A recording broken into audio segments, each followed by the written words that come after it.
Welcome to Aditya classes.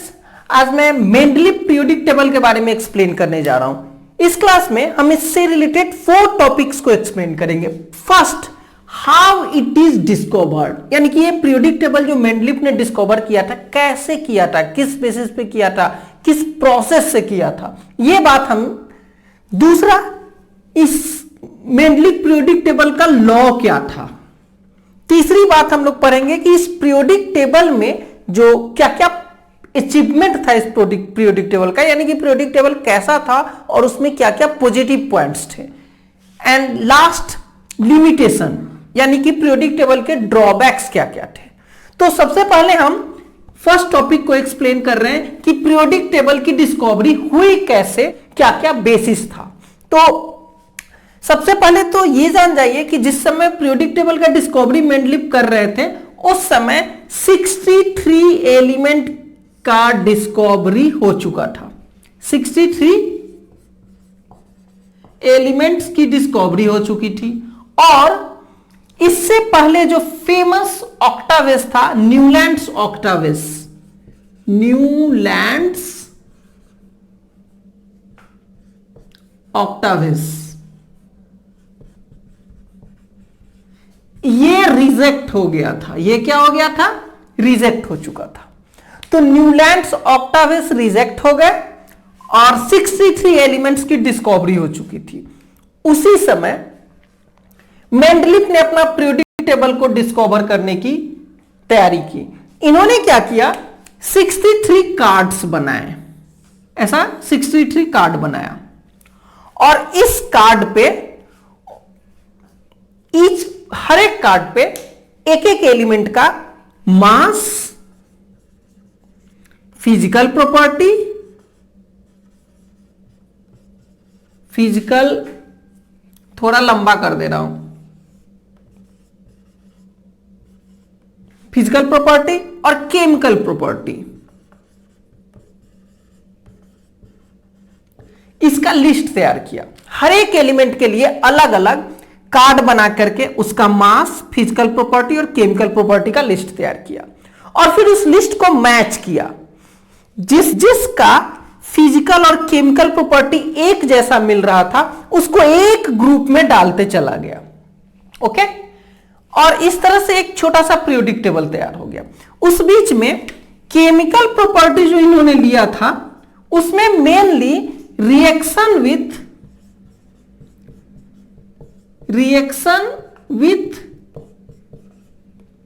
Hydrogen and oxygen, hydrogen और oxygen से reaction कराया था। देख लीजिए, फर्स्ट टॉपिक इसमें हुआ कि मेंडलीव पीरियोडिक टेबल के समय कितने एलिमेंट्स की डिस्कवरी हुई थी? 63। दूसरी बात कि ये किस बेसिस पे किया? तो मास और फिजिकल और chemical property of element, physical chemical property of element with respect to atomic mass. Mass का मतलब एटॉमिक मास, तो एटॉमिक मास के रिस्पेक्ट में फिजिकल केमिकल प्रॉपर्टी का रिलेशनशिप देखे। केमिकल प्रॉपर्टी में किसका यूज किया था?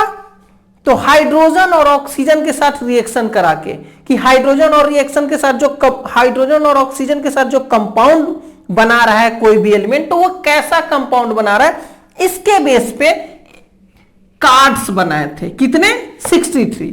और इस कार्ड्स के बेस पे सेम प्रॉपर्टी वाले एलिमेंट्स को एक ग्रुप में अरेंज कर दिया और इस तरह से पीरियोडिक टेबल मिला। तो अब हम सेकेंड टॉपिक पे आ रहे हैं कि उसका लॉ क्या था। तो मेंडलीव का पीरियोडिक लॉ, और उसके बाद हम इस कार्ड का यूज करके फिर बताएंगे कि कैसे पीरियोडिक टेबल बना।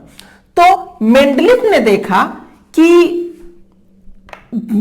फिजिकल और केमिकल प्रॉपर्टी जो एलिमेंट का है वो मास का पीरियोडिक फंक्शन है। तो उसी पर इन्होंने लॉ दे दिया। इसको मैं हटा रहा हूं। उन्होंने लॉ बताया, लॉ, इस लॉ को क्या कहेंगे? Mendeleev periodic law. यह था कि property of element,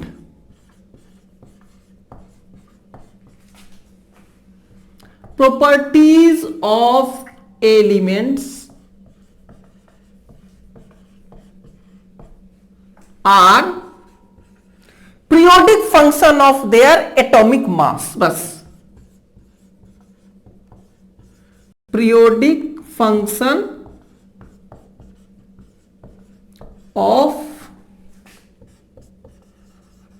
their atomic mass। ये हो गया आपका क्या लॉ, पीरियोडिक लॉ क्या हो गया, property of elements are periodic function of atomic mass, यानी कि एटॉमिक मास के इंक्रीजिंग ऑर्डर में अगर अरेंज कर देते हैं तो सेम केमिकल और फिजिकल प्रॉपर्टी वाले एलिमेंट अरेंज्ड हो जाएंगे एक ग्रुप में। अब ये अरेंजमेंट कैसे हुआ, तो एक छोटा सा टेबल का नमूना बना दे रहा हूं। उन्होंने टेबल कैसे बनाया, तो टेबल बनाने के लिए ये हाइड्रोजन और ऑक्सीजन से रिएक्शन देखा। सपोज कीजिए सोडियम लिया, हाइड्रोजन से शुरू कर रहा हूं, हाइड्रोजन लिया, इसको कराया रिएक्शन ऑक्सीजन से, तो ये किया H2O करता है, यानी कि ऑक्सीजन के साथ दो हाइड्रोजन और हाइड्रोजन के जगह पे R यूज किया गया था, यानी कि किसी भी अदर एलिमेंट के जगह पे R यूज किया जाता, तो R2O बनाया, कौन, हाइड्रोजन।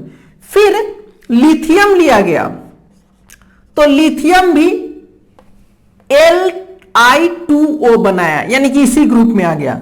सोडियम लिया, सोडियम भी Na2O बना दिया, यानी कि इसी ग्रुप में आ गया। पोटेशियम लिया, पोटेशियम भी K2O बना दिया, यानी ऑक्सीजन से ये सब एक जैसा रिएक्शन किया तो इसको एक ग्रुप में रख दिया गया।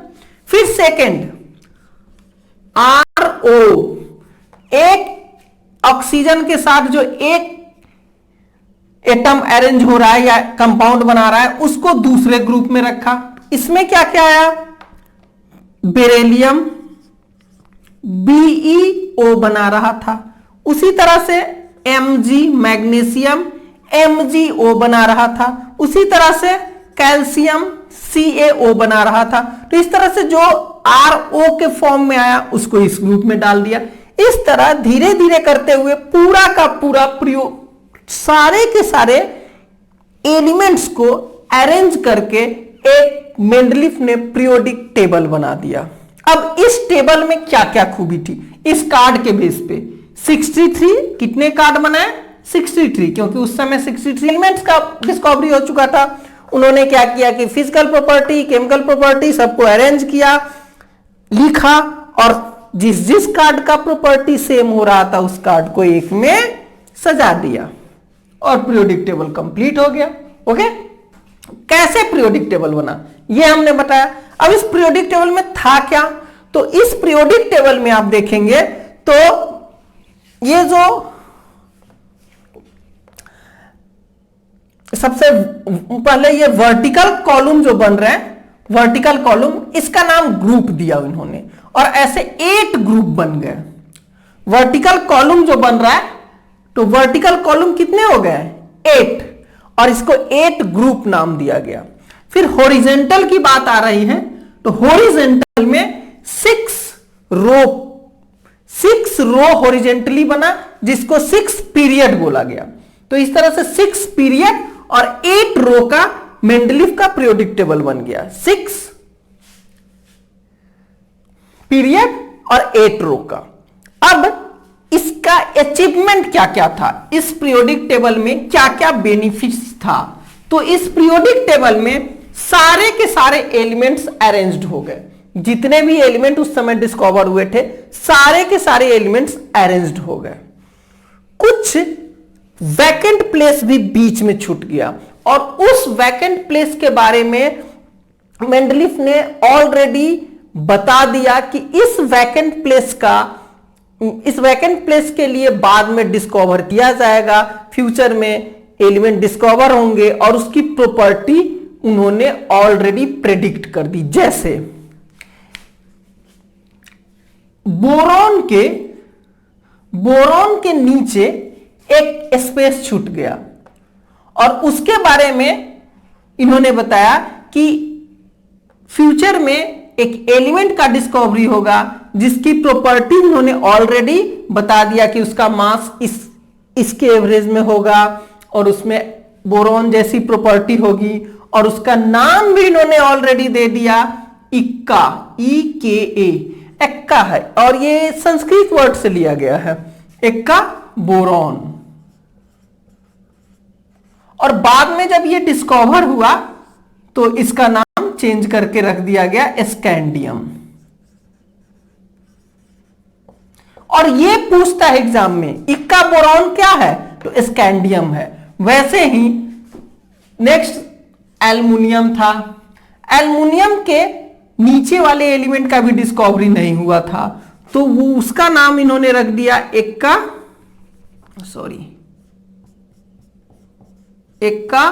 एल्युमिनियम।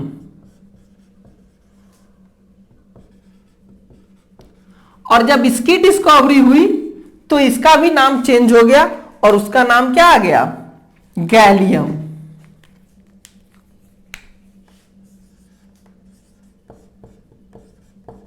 तो इस तरह से इक्का एल्युमिनियम क्या हुआ, गैलियम हो गया। फिर सिलिकॉन, इक्का सिलिकॉन। सिलिकॉन के नीचे जो एलिमेंट बच गया था उसका नाम हो गया इक्का सिलिकॉन। और इक्का सिलिकॉन जर्मेनियम, इक्का सिलिकॉन की जब डिस्कवरी हुई तो यह पता चला कि ये जर्मेनियम उसका नाम रखा गया।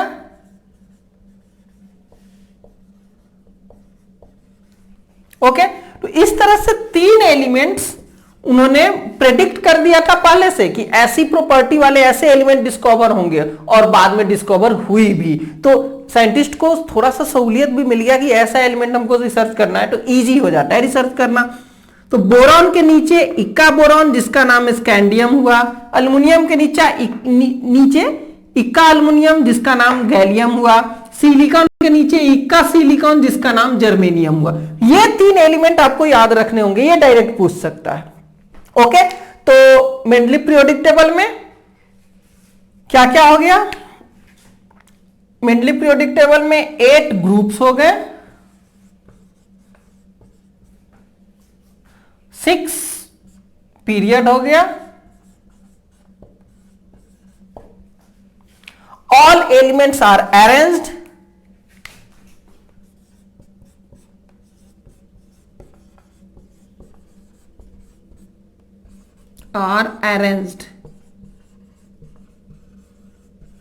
ठीक है, सारे के सारे एलिमेंट अरेंज्ड हो गए। और प्रेडिक्शन हो गया, some future elements are predicted, some undiscovered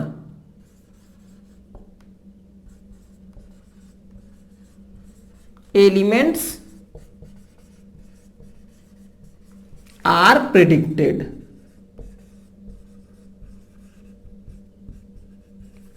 predict हो गया, अनडिस्कवर्ड एलिमेंट कुछ प्रेडिक्ट हो गया और वो 3 यहां पे याद करके रखने। तो ये अचीवमेंट हो गया, दीज आर अचीवमेंट।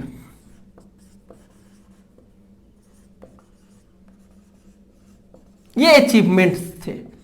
अब अचीवमेंट्स के बाद ड्रॉबैक्स आ गया। इसके कुछ ड्रॉबैक्स भी है, वो भी अलग करके क्वेश्चन पूछता है कि what are the drawbacks of Mendeleev periodic table.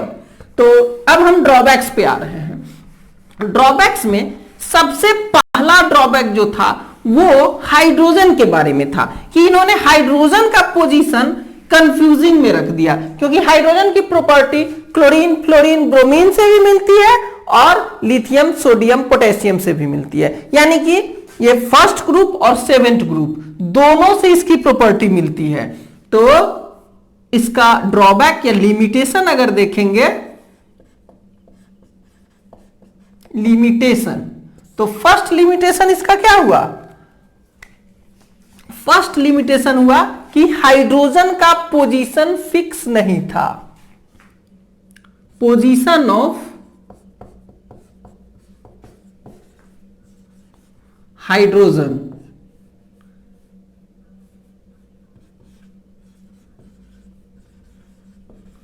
Is not fixed.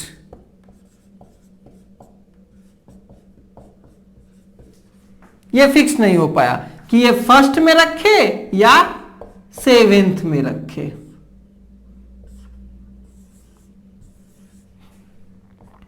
Seventh, 8th नहीं, 4th और 7th दोनों में, दोनों के लिए ये सूट कर रहा था, तो ये नहीं हो पाया। दूसरा, दूसरा इसका ड्रॉबैक था कि abnormal increment of atomic mass. Atomic mass regularly increase नहीं करता है। एटॉमिक मास इंक्रीज कर रहा था, कहीं कहीं तो डिक्रीज भी कर जा रहा था, लेकिन सबसे बड़ा प्रॉब्लम था कि एबनॉर्मल इंक्रीजमेंट होता था, रेगुलर इंक्रीजमेंट नहीं होता था। तो there is no regular increment in atomic mass.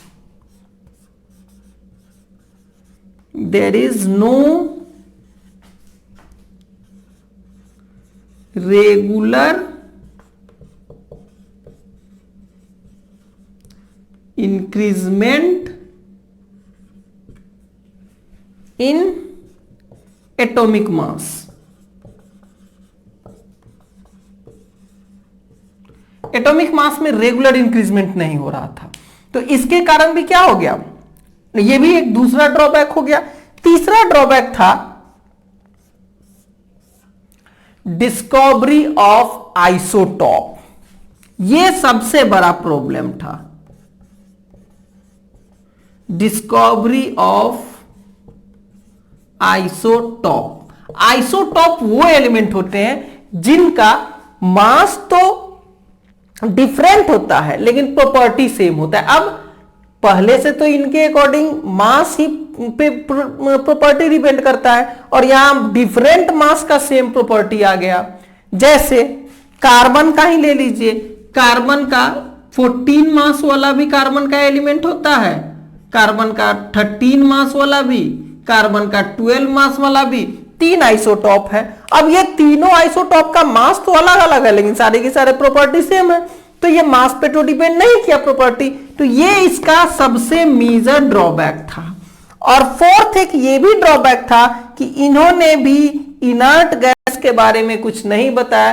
Actually inert gas के बारे में वहां पे उस समय तक डिस्कवरी हुई ही नहीं थी, लेकिन जब डिस्कवरी हुई तो उसके लिए अर्थ के लास्ट रो ऐड कर दिया गया। लास्ट में, लास्ट जो रो था उसके लास्ट में, फाइनल रो के लास्ट में ऐड कर दिया गया, तो इजिली अटैच्ड हो गया, उसमें कोई परेशानी हुई नहीं। ओके। और कुछ एबनॉर्मल अरेंजमेंट भी थे एटॉमिक मास के, जैसे टेल्यूरियम है आपको टीई, टेल्यूरियम का एटॉमिक मास जो था वो 127.6 था, और ये आयोडीन जिसका मास था 126.9 इससे पहले आया था। ये ज्यादा है, ये कम है और ये ज्यादा है, लेकिन ये पहले आया और ये बाद में आ गया। दूसरा एक एबनॉर्मलिटी थी कोबाल्ट के बारे में। कोबाल्ट जिसका एटॉमिक मास 58.9 है, ये निकेल जिसका एटॉमिक मास 58.7 है, कोबाल्ट 58.9 और निकेल 58.7। तो ये पहले आना चाहिए, लेकिन पीरियोडिक टेबल में आपको कोबाल्ट पहले मिलेगा, निकेल बाद में, एर्थ ग्रुप में, मेंडलीफ के पीरियोडिक टेबल में। तो इस तरह से क्या होगा कि ये सेम प्रॉपर्टी में अरेंज करने के लिए उनको कम एटॉमिक मास वाले को भी कभी कभी बाद में लेना पड़ा, ज्यादा वाले को कम में। तो इस तरह से ये ड्रॉबैक हो गया। मेंडलीफ पीरियोडिक टेबल में इतना ही। Thank you for watching this video.